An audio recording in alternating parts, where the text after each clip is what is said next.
یہ جدوجہد مسلسل ہم کرتے آئے اور اتنی میچور ہوئی کہ اب تو سندھ کا بچہ بچہ جاگ اٹھا ہے کہ زمینوں پہ قبضہ نامنظور اور سندھ کو لوٹنا، اور یہ میگا ہاؤسنگ اسکیمیں یہ میگا مصیبتیں ہیں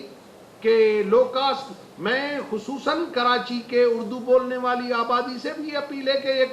کوئی مقامی لوگوں کی خدمت کے لیے لو کاسٹ ہاؤسنگ اسکیمیں نہیں ہیں، یہ کمرشل اسکیمیں ہیں کہ سندھ کے مقامی لوگ مٹ جائیں، مر جائیں۔ اسی سیزن میں آپ نے ٹھٹوں میں دیکھا ہے کہ ٹھٹوں میں پینے کا پانی نہیں، کینجھر کا پانی مقامی ٹھٹے کے لوگ استعمال نہیں کر پا رہے ہیں، ہالجوی جھیل کا پانی مقامی لوگ استعمال نہیں کرتے، وہ سارا پانی چورا رہا ہے بحریات، D H A, commander city, اور یہ ماحولیاتی تباہی ہے سندھ کے لوگوں کے لیے۔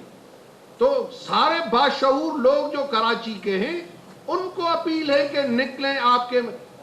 مینگرووز کے درخت، سارا کراچی کا سمندر جو ہے وہ آلودہ ہو گیا ہے، لوگ یہاں سانس اچھی طرح سے نہیں لے سکتے ہیں، وہ اچھی آب ہوا نہیں رہی ہے۔ یہ تو سندھ کی بقا کی جنگ ہے، ماحولیاتی بہتری کی جنگ ہے جو سندھ ایکشن کمیٹی اور سن آف سوائل لڑ رہے ہیں، اور میں خراج پیش کر رہا ہوں کہ باشعور اردو آبادی،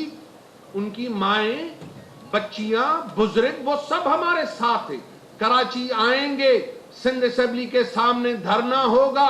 اسی اسمبلی کو قانون سازی کرنی ہے کہ سندھ کی زمین کا بٹوارا اور یہ بازار جو آپ نے لگائی ہے ہماری زمین بیچنے کے لیے، یہ بلاول ہاؤس اور آصف زرداری کو یہ ہم کرنے نہیں دیں گے، جیسے ہم نے جزیرے نہیں دہشت گردوں کو دیے، اس حوالے سے کوئی زمین کا ایک